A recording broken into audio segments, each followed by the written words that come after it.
киім түрлері және талғам. Киім тігуде адамның жас ерекшелігі ескерілген.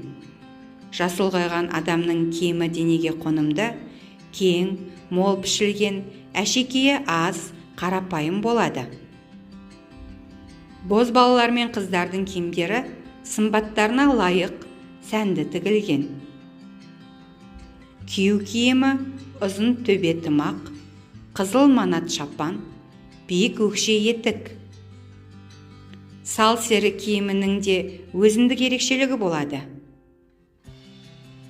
Қазақ әйелдері киімді тігіп қана қоймай, оған лайық сәндерін де өздері жасаған.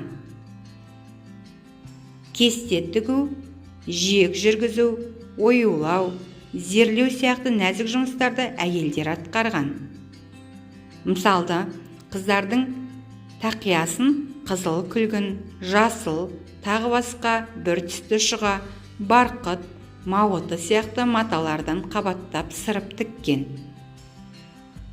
Тақия төбесі жібек, алтын, күміс, зер жіптермен кестеленіп, моншақ, асыл тастармен безендірілген.